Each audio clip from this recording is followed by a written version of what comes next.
a bad place to be on this great day. Foster's Melbourne Cup Day for 1998, up aboard the Whitman's Chocolates Lightship, and look at the scene from up above. Isn't that magnificent? With this huge crowd at Flemington ringing the mounting yard. And the warning siren has sounded here, but there's nothing really to worry about because it will simply be the betting announcement for Lady Biton number 3 and the alterations that will be needed to betting, and the weight signal will be here shortly. Just before we get that officially, let's head to Mark Aston. Thank you, Peter. Danny Nikolic is in the mounting yard with us. He's riding Yorkshire. Geez, there's been a lot of controversy over this horse. Have you tried to sort of steer clear of that?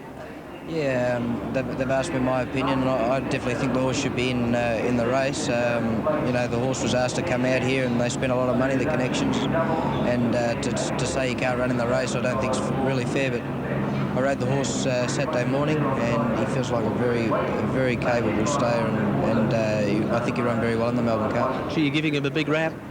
I think the horse will run the first half of the field for sure, but I'm hoping the horse will go better than that even still. Where would you like to settle? The horse gets back. He's a very tractable horse to ride. I believe I'm riding one of the best stays in the race, so I'll be very disappointed if he doesn't run a huge race today. Good on you, Danny, and thanks very much for talking to us, and good luck in the Melbourne Cup. Thank you. Danny Nikolic with Mark Aston. The weight signal is there after the running now of race 2, so repeating that the late scratching is number 3, Lady Biton. Dan, take us through the totes. And unfortunately for punters, the sub was Blondini in those running doubles. Listening's Joy 950 and 290, Branter 190, Talak Tulf $1.80, Quinella 37.70, Trifecta 386.20 in the running double on races 1 and 2, returning $92.10. So 584, Pete, on race 2. Dan, let's return to the mounting yard now for the presentation after the running of race 2. Thank you, ladies and gentlemen. The presentations for the Dr. Lewin's Private Formula, which is the second on the card here on Cup Day, representing the VRC, Mrs. Sally Churnside. Mr. Scott Sherman, the Chief Executive of Private Formula Australia, to begin our presentations. Thank you. Mr. Chairman, distinguished guests, ladies and gentlemen, Private Formula is pleased to be associated with the Victorian Racing Club by sponsoring the Dr. Lewin's Private Formula 1700 here on Melbourne Cup Day. Dr. Lewin's Private Formula has enjoyed an ever-increasing impact on the Australian cosmetics market since its release some 8 years ago. Indeed, how pleased we are to be a part of the beauty of so many of the ladies here at Flemington today. Dr. Lewin's Private Formula Skincare success as an effective anti-aging skincare range now sees the product available in both pharmacies and department stores Australia-wide. And today I am pleased to announce and welcome Mar Grace Brothers to our stable of stockists. Today really is all about winners, and it gives me great pleasure to congratulate Brett Pebble on Listening's Joy for a fabulous race. Now I'd like to introduce Wally Christie on behalf of the owners of Listening's Joy to receive the trophy. Thank you. And a fine trophy it is too, Listening's Joy, the winner of the second event here at Flemington on the big day. Third is the second division of this race, but it is the New Asia Singapore Challenge. Once again, over 1,700 metres for the mares at 11.45. 8 Devon Valley Lady is the scratching, and we've got a big field of 16 here. Jennifer, what did you make of it? Well, I'm going with number 4 here, Miss Conviction. I thought her form leading up to this race is very good, and it's a very weak race, Pete, so she's there with a very strong each-way chance. Richard. Well, I've gone for number 4, Miss Conviction. I think they're all the same reasons, and, you know, we can move on from there. Jonathan? Third in line, number 4. Yeah, I think she's going to be very hard to beat, but just at the value, I've gone for number 1, Touch of Fantasy. Now, I know she's got the outside gate, and I know she's got 58 kilos, but I thought the winner, Caulfield, when she came from a long way back in the field, was really good. So she might be the class runner of the race in what Jen said is a very open field. Race number 3, the New Asia Singapore Challenge, and that is due at 11.45. And there you see the panel selections. Siobhan from Dan Malicki, number 7, and I've gone for Touch of Fantasy. Everyone else for Miss Conviction, which certainly looks as though it's going to be one of the bets of the day. Well, it's been such a beautiful morning, and we've been sitting here in the studio looking out behind us at all of these people rolling into the course. So I think it's about time that we went out and had a look in the flesh, don't you? Absolutely. Let's go and get amongst it and see some of these beautiful horses. And some of the beautiful ladies too. Richard Friedman, we'll see you later in the day. Well, hopefully you'll see us down the marquee with have a drink after the last. Singing Rawhide if Doremus wins. No Rawhide. No Rawhide. And Johnny Letts, we'll look forward to seeing you on banjo as you capture all the colour and excitement straight after the races. We'll bring the action to you, Pete, into your home. All right. hopefully we've found you a winner in our first hour and a quarter or so. Let's head down to the marquee now, and joining us out here at Flemington is the beautiful Sandra Sully. Sandra, as I come down to you, how was the ball last night? Oh, Pete, don't ask me, will you? It's a little bit early for me, but it was quite a late night, in fact. Yeah, don't get too close. The eyes are a little bleary-eyed. Yeah, there might be a few bleary eyes today, but the good thing is you can wear the sunglasses. The sun's out, so that's your excuse. That helps a lot. Thanks, Peter, very much. And good morning, everyone. Thanks for joining us at the 10 Marquee. We've got lots in store for you, lots of fun, action and glamour, of course. And I will mention, to start with, we've got two great competitions, which we're outlining this week. One of them is the Magi Phantom Call competition and our Avengers competition. Plenty of prizes for you to win, so stay tuned with Network 10. Unfortunately for all our international viewers, you don't get a chance to be eligible for these prizes, but all our viewers in Australia, stay tuned because there's some wonderful prizes. Now, joining me now, two of our Neighbours Network stars, Jessie Spencer and Brooke Satchwell. Thanks very much for joining us today. Thank you. Welcome to the Melbourne Cup. Now, Brooke, if I could start with you. You won a Logie last year for Best New Talent. How has your life changed since the big day? Oh, it's been very, very hectic. Combined with Year 12 studies and working full-time, it's been quite mad. But I've got the day off to come to the Cup, so it's starting to ease. Well, it's great to have you here. What about Jessie? I know you were here last year, but it was a very brief visit. So this year, you're hoping to sort of get in and amongst it. Yeah, well, I brought a bit more money this time. That always helps. Yeah, and I'm hoping to get back a bit more, but I'll see how it goes. All right, now Melbourne Cup is, of course, the main reason we're here. What are your tips? Well, I'm thinking Aerosmith, purely because of the singer. Yeah, what about yourself, Brooke? Because I'm only young, I'll go for the youngest horse in the race, Arena, 3-year-old. Won the Derby, so that's good. All right, look, best of luck with your careers, but more importantly, best of luck with your punting today. And thanks for joining us. Okay, thank you very much. Okay, thank you. Well, in recent years, perhaps the most popular horse to win the Melbourne Cup was Saintly in 1996, and he became known as the Horse from Heaven. When the Melbourne Cup is run this year, there's a good chance this handsome chestnut horse will be out on the farm, acting in his new role as a stock horse. It's a far cry from the dizzy heights he reached 2 short years ago. Saintly's going to win the Melbourne Cup for Darren Beadman and Bart Cummings. Well, he was sort of horse you only get probably once in every 20-25 years, in my opinion, and he certainly was something special. Saintly was one of Bart Cummings' 10 Melbourne Cup triumphs, and there's a special place for this horse in the heart of the Master. Saintly was one I bred myself, so you can't get any closer than that, can you, really? And retained a share of him right through. And yeah, I got a lot of satisfaction and great pleasure out of seeing him win. And that was something to which we all became accustomed. And the trainer wasn't the only one who enjoyed a special bond with this exceptional animal. He's a fantastic horse, beautiful stride on him, great acceleration. You can put him pretty much anywhere in a race. And he's got such a lovely nature and a great temperament. He had all the qualities that you need to have a horse that can go on and win races like the Cox Plate Melbourne Cup. But you seem to be pretty close, the two of you. Because I loved him, that's why. Yeah. When you love something, you know, it draws the best out of you. And, you know, we were a very good combination together, and I understood him and he understood me. And you know, we just, you know, we shared some great moments together. February 8, 1997, and this stunning performance in the Orr Stakes was to be Saintly's last. Less than 3 weeks later, vets discovered a tendon injury which would end his career. When he broke down, my heart just went out because I knew that he just loved being out there on the track. He loved performing.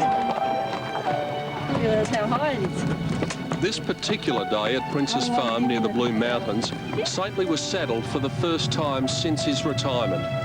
And when his newfound friend Selina Phyllis slipped him some rein, the neck arched, the ears pricked, he again began to carry himself like a racehorse. He seemed to remember his days of glory, just like we did. Saintly in front for Darren Beadman. Saintly's going to win the Melbourne Cup for Darren Beadman and Bart Cummings. Saintly first. Well, all my mates and that like to belittle any one of them, but he was up there with the best of them. A champion wins on the day that it counts, and every day that he was put out onto the track to produce his best, he did.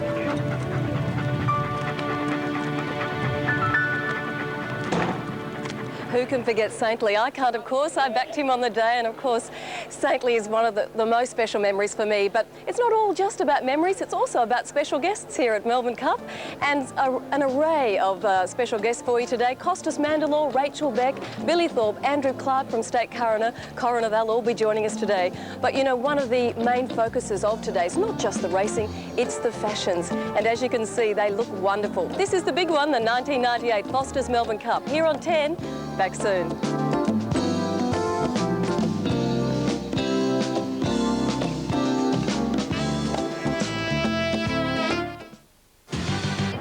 Yippee-yo! Champagne. Faithful Son. Dreamers.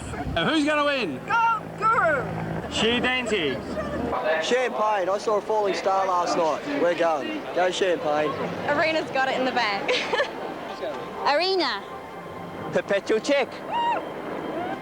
Tips galore, if only we knew who was going to win racing's holy grail. Well, out on the members' lawn on this absolutely glorious day is Lynn Talbot. And Lynn, who are you playing with at the moment? I'm chatting to the very lovely Donna Gabay from E! News, and we're here at the David Lawrence enclosure here. It's very manic, it's very busy, and there are hats and frocks everywhere. Do you like what you've seen so far? Oh, I think it's absolutely wonderful, and people have had a lot of fun with their outfits today. Normally when you think of Melbourne Cup, you think of, you know, very high fashion and very turned out women, but I'm just so happy that people have taken the time to have a lot of fun with their outfits. I mean, I've seen Minnie Mouse, we've got Barbie, we've got Carmen, a couple of Carmen Mirandas over there, and musical notes and some amazing outfits, and I think it's wonderful. People can have fun. Good. Now, you've become somewhat of a fashion expert, international model for the likes of Yves Saint Laurent and Gucci, and this, of course, is your first cup. Are you enjoying yourself? Love it so far. Very busy, very manic, very loud, but I'm looking forward to the race this afternoon, having a wonderful time. And your tip? My tip, I think, would be my favourite son. I hope I've got...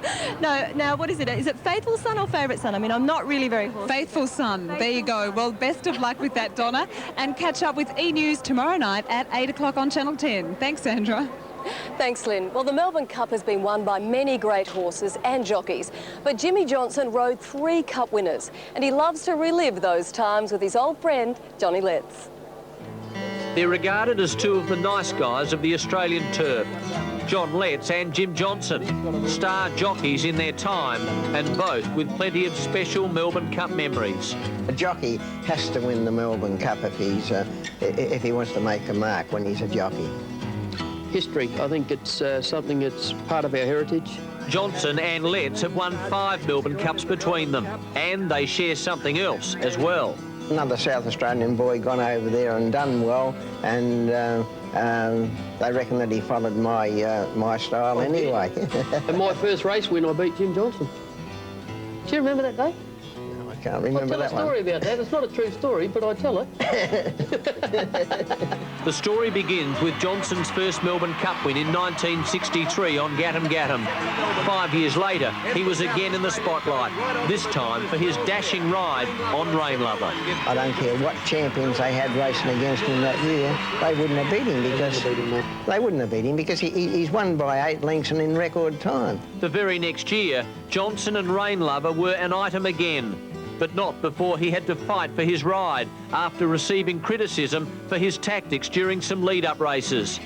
But the doubters were nowhere to be seen late on that first Tuesday in November. Now for 4 to go, and it's Rain Lover just in front of Allsop. A great battle. Rain Lover's got his head in front. Allsop battling back. Rain Lover's got him beaten. He's going to win his second in a row. It's Rain Lover to beat Allsop. Ben Lamb third. I said, well, now for all you knockers, I said, I hope that you're all crying in your beer. I said, because I'll be going to the bank tomorrow.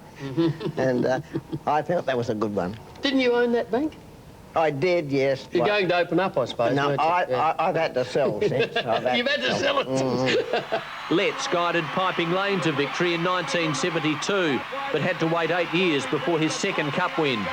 The import, Belldale Ball, was always travelling like a winner. 1,200 to go, and the leader, Belldale Ball. 1.5 lengths, Bohemian Grove. Letts is letting the leader stride along now. He was a horse he'd raced in England, and he was a horse he'd got to the lead and he relaxed. And if I'd have sat him up behind them, I think he might have pulled, and I don't think he would have put everything into the effort down the straight. But Belldale Ball's got the Melbourne Cup won. My Blue Denim coming from the clouds into second place. Belldale Ball stopping to a walk, but he's going to win. Belldale Bull, Johnny Letts beats My Blue Denim. Good on you, Love Johnson. Band Great at news. third, Thanks for fourth, that. Match- There has been, Mark, and it's been great being here today. Good on you, Jimmy. That's good, mate. Nice to see you again. Anytime, you're welcome. Beautiful. Anytime. Now, I'm going to teach him how to ride. Okay. Now, put your leg up there. Now, I've got you. Forward, lean got you, forward. Jim. Yep. You're off, go. Yep, but Jim, we've got a mile to go yet. No, you're in the straight. Come on, go, go, come go, on, boy, go, come on. Johnny Letts, always a character. We love to have him as part of the team. Another member of the team, Tim Webster, is in the mounting yard. Good morning, Tim. Sandra, good morning to you. I have Darazari's trainer Bruce Wallace with me, and he's looking pretty cheerful. Morning, Tim. How are you? Good. You happy with him? Yeah, we are. You know, it's been a big build-up, and the day's come now, so we're focused, and we're just waiting for the start to come. It's a hot day. Track's pretty hard. How would you like to see the race run for him? Well, you know, I think there's going to be a bit of pace in this race. There's no doubt about that. There's a lot of horses wide out that need to get across. You've got horses that race up on the pace like Second Coming, so they'll be coming across. So I think, you know, there's going to be plenty of pace coming up the straight the first time, and that should see Darazari just nicely in behind the pace.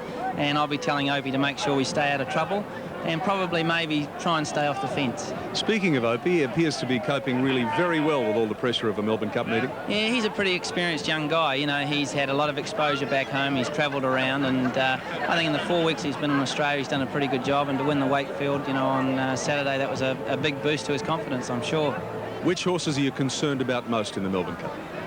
Oh, anything that's running, really. You know, I've got all sorts of concerns, I suppose. I'm concerned about the Malaysian rider, drawn down on the inside of me.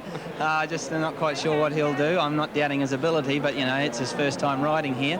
You know, it's hard to say. They've all got a chance. Yeah, you know, they've all got a chance. Well, he's in my trifecta, so have a whisper in his ear for me, will you? I'll definitely be doing that. All right, Bruce. Thanks. Bruce Wallace, Sandra.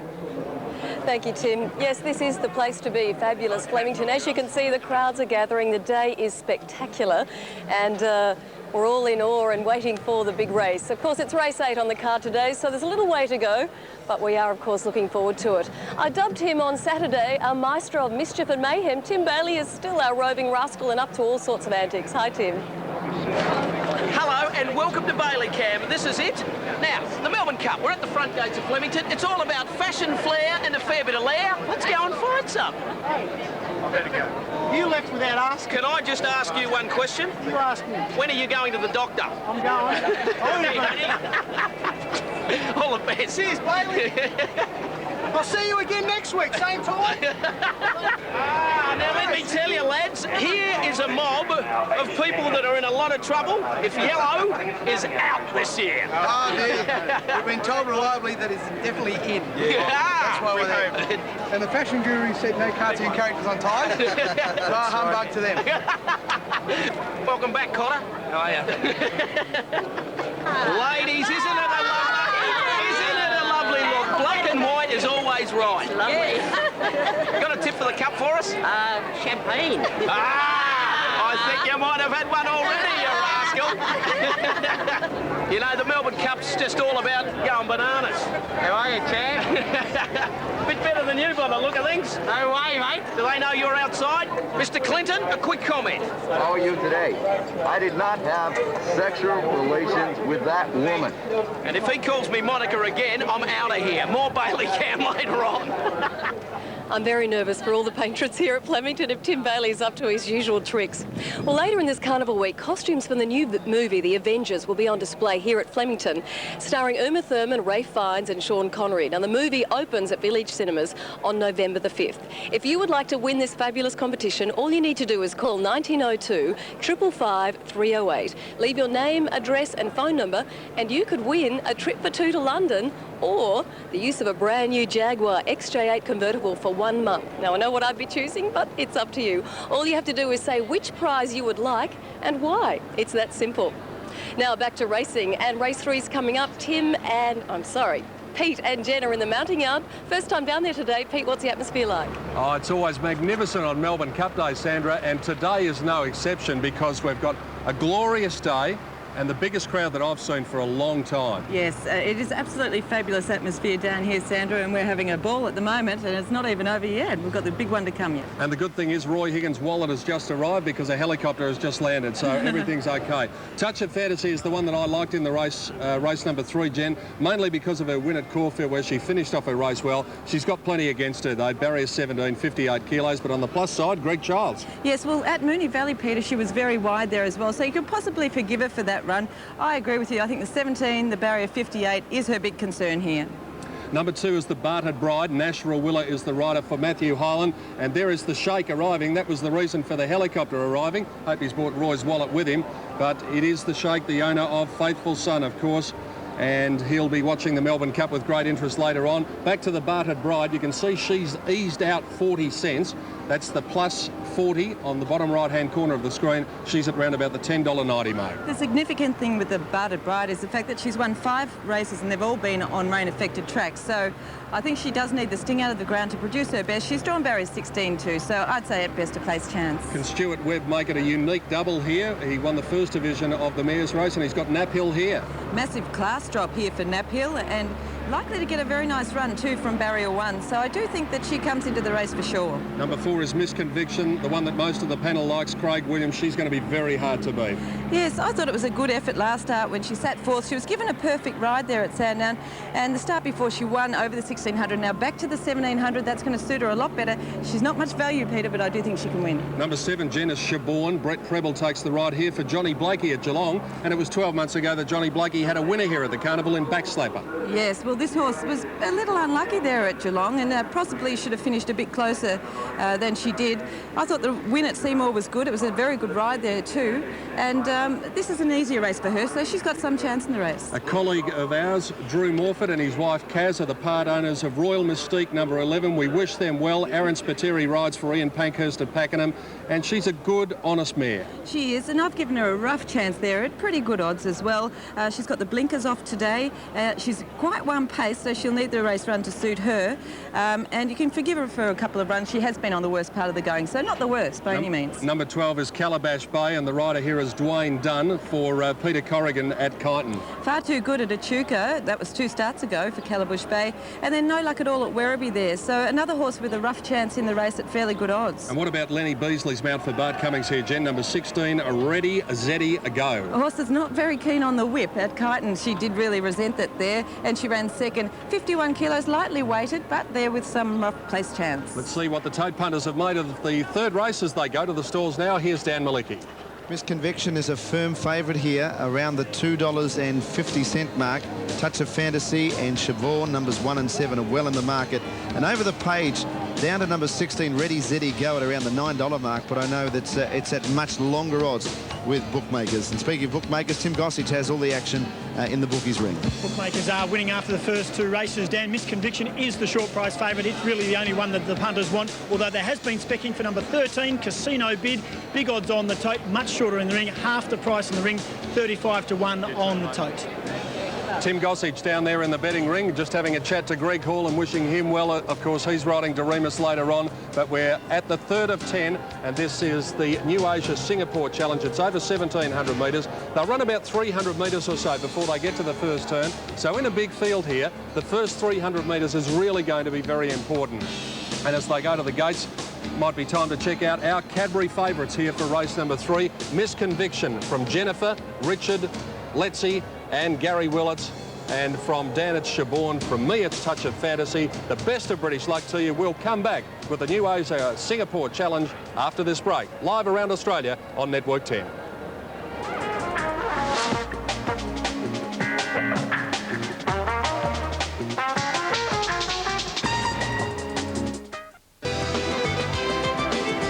Farrier's doing his job here before the 3rd, and he's doing it aboard the top one, Touch of Fantasy, who's cast a plate before the start. So Greg Childs is just waiting to mount up, and while he does, I'm delighted to say down here in the mounting yard, a man who enjoyed his moment in the sun in 1965 and 1967 on this great day, Roy Higgins, the first Tuesday in November. Wonderful memories for you, no doubt, when you come back here. Yes, it is, Pete. It's a wonderful day, isn't it? You know, and the crowd here today, it's unbelievable. I was here about 9 o'clock, and I would reckon there was somewhere in the vicinity about 40,000 people here at 9 o'clock this morning. Absolutely incredible and a wonderful day. Here in the third on the program, I went with the favourite here in Miss Conviction. I probably would have put the Toppy Touch of Fantasy on top, the one we just saw there getting shod. She looked excellent, but I don't like that barrier out there. 16 she's going to jump from. It's a long way out. So I've pushed Miss Conviction on top the 4 in front of the Toppy Touch of Fantasy. I'm leaving the 7, Sobran, in. Run at Geelong was excellent, and she looked very, very good. And probably be the 3, Naphill from barrier 1 will give you a good sight for a long way. Pete, for the third on the program, I went 4, 1, 7 and 3. Roy Higgins will be joining us throughout the day, courtesy of Sport 927. Craig Williams, the rider of Miss Conviction, spoke to Mark Aston before going to the gates. Joining us now is Craig Williams, who's actually going to ride Miss Conviction. You haven't got a winner for me there. You're looking at the super form? Yeah, well, they say never listen to jockeys. What do you think of your chances on Miss Conviction? Oh, look, she's got a fantastic chance. Her form leading into this is excellent. She's got is a great barrier, but for her, it's probably, she likes a bit of room, so it's probably a disadvantage, but she has a bit of luck in running. She'll be right there in the end, that's for sure. Keep studying the form. Thank you. Craig Williams, the rider of Miss Conviction there. Let's get a quick Melbourne Cup update from Tim Gossage. Peter, no money for Faithful Son. It's got the drifts. It's still 5-1 favourite, but no one wants to know about it. The best back, Jezebel, and Champagne has also come in for big support. Starters on the platform for the third. Away they go. Naphill from barrier number 1 jumped out quite well from Miss Conviction. She'll be well placed early. Casino Bid going forward in the early stages. Ruby Joy and Amazing also ridden forward. Royal Mystique and Common Style are up within the first 6 or 7 early. Not a lot of speed on here, and a jostle for early positions. And going to the lead was Casino Bid from Amazing. They clap on the speed a little bit now. 2 lengths to Naphill on the inside of Ruby Joy. A length and a half to Common Style, settling 5th, and Royal Mystique was 6th. They were followed by the Braded Bride, just racing a little wide at the moment. Between runners, Magic Love just seemed to run out of a bit of room there. Midfield, the inside, Miss Conviction. Then came Belldale Blues following it through on the inside. Calabash Bay next from Ready Zeddy Go. Touch of Fantasy, Siobhan. A length and a quarterback, Witch Ruler, and Playful Bell settling down last. Casino Bid is the leader. Nearing the 800, it's a length in front of Amazing. A length and a half away, Ruby Joy outside of Naphill. Royal Mystique 5th and Common Style 6th the inside. The Barded Bride has always been wide.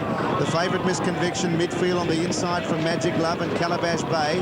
Next Belldale Blues from Ready Zeddy Go, Siobhan. Playful Bell is still last around Witch Ruler and Touch of Fantasy. Into the straight, 500 to go. Casino Bid the leader. From Amazing, Ruby Joy 3 wide. The Barded Bride 4 deep. Naphill running up behind them but in need of a run. Then came Miss Conviction. She'll need some luck. She is running on. Wide out Siobhan running on strongly with Touch of Fantasy. The Barded Bride hit the lead. Siobhan and Touch of Fantasy are running on. Ruby Joy then Common Style. Touch of Fantasy hit the lead. Siobhan cutting it down. Then Naphill, it's Touch of Fantasy and Siobhan together with 100 to go. Touch of Fantasy and Siobhan. Siobhan the outside. Touch of Fantasy. They go to the line. Siobhan won it from Touch of Fantasy. A great go for third between Ready Zeddy Go, Miss Conviction and Naphill. Close up Common Style, a good run. The Barded Bride had to do it hard and weaken in the last 200. Then Magic Love and Belldale Blues, Royal Mystique, Ruby Joy. Next in Calabash Bay from Playful Bell, Amazing, and Casino Bid and Witch Ruler. And that man again, B. Preble. Yes, he's having a wonderful run, Dan, and it's great when a jockey's in form. He just brings them along at the right time. I thought Greg Childs had ridden a beautiful race on Touch of Fantasy. He actually got it over from 16 barrier onto the fence, and I watched him all the way, and he brought it out.